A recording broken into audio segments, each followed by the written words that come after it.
और अब बात करेंगे हमारी खास पेशकश फाइनल इलाज की।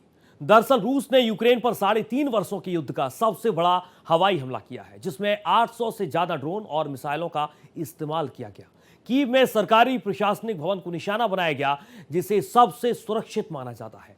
हमलों में 4 लोग मारे गए, 24 घायल हुए। यूक्रेनी वायुसेना के मुताबिक रूस ने 805 ड्रोन और 13 मिसाइलें इस्तेमाल की। इस रिपोर्ट को देखिए और समझिए।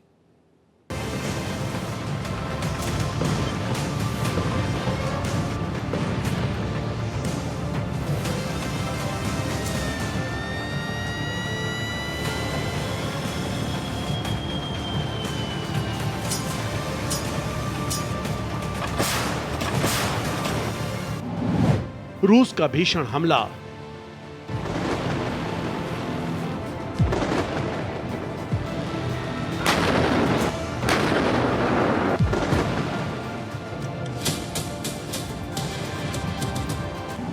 यूक्रेन पर कहर बरसा।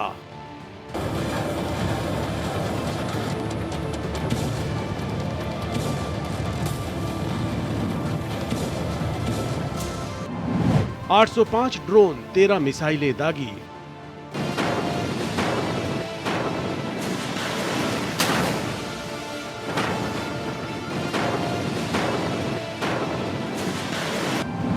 कीव में तबाही ही तबाही।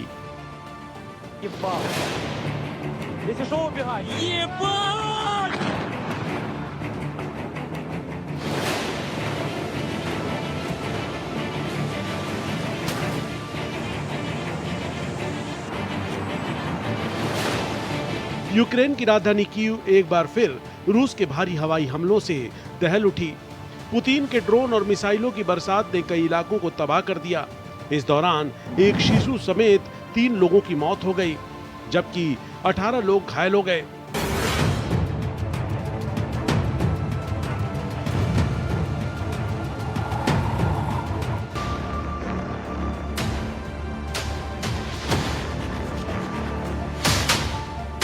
हमलों में यूक्रेन की कैबिनेट ऑफ मिनिस्टर्स की इमारत में भी आग लग गई, जो युद्ध शुरू होने के बाद पहली बार निशाना बनी है।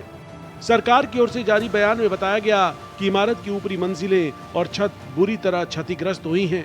प्रधानमंत्री यूलिया स्विरिडेंको ने कहा कि दमकल कर्मी लगातार आग पर काबू पाने की कोशिश कर रहे हैं। यूक्रेन की वायुसेना के मुताबिक रूस ने एक ही रात में 805 ड्रोन और 13 मिसाइलें दागी।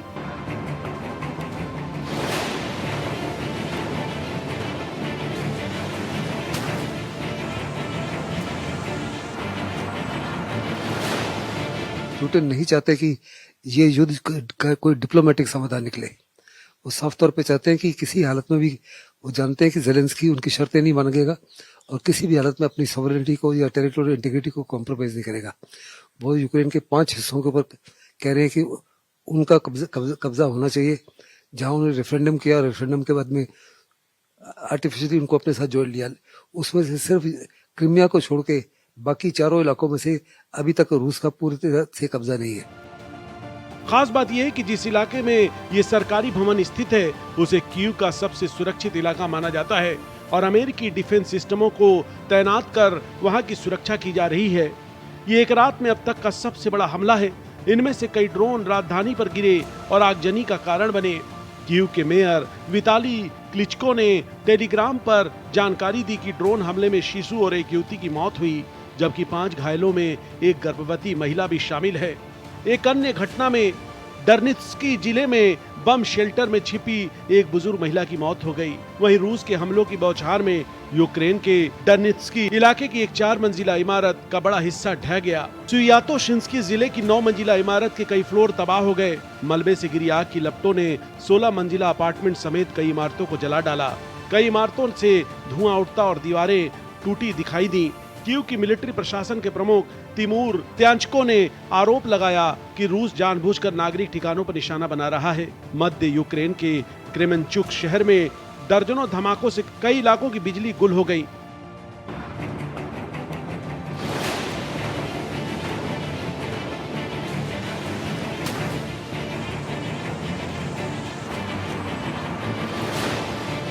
पुतिन भी नहीं झुकना चाहते और ना ही जेलेंस्की झुकना चाहते।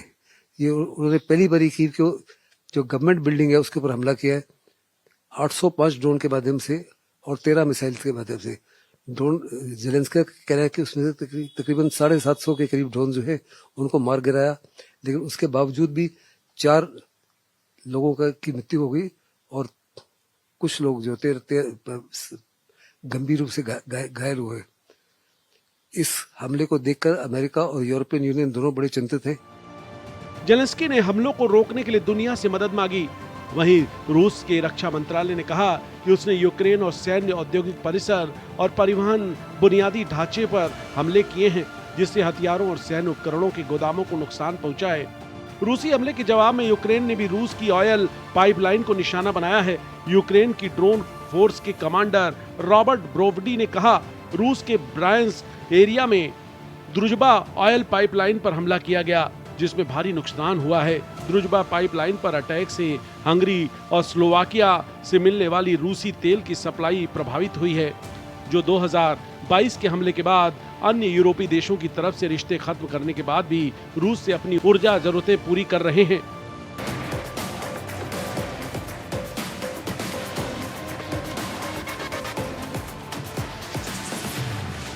बता दें, ट्रंप ने पिछले महीने अलास्का में रूसी राष्ट्रपति पुतिन के साथ अपनी शिखर वार्ता से पहले रूसी तेल आयात करने वाले देशों पर नए कड़े प्रतिबंध और टैरिफ लगाने की धमकी दी थी। इस कदम का उद्देश्य उस महत्वपूर्ण राजस्व स्रोत को नुकसान पहुंचाना है, जिस पर रूस यूक्रेन पर युद्ध के कारण लगाए गए पश्चिमी प्रतिबंधों के बीच अपनी अर्थव्यवस्था को बचाए रखने के लिए निर्भर रहा है। हालांकि ट्रंप पिछले महीने पुतिन के साथ बैठक के बाद रूस और यूक्रेन के बीच शांति स्थापित करने के संभावित रास्ते को लेकर आशावादी दिखे थे, लेकिन उसके बाद की अवधि में हिंसा में लगातार बढ़ोतरी देखी गई, जिसकी परिणति हालिया भीषण बमबारी में हुई। Bureau report, Bharat express.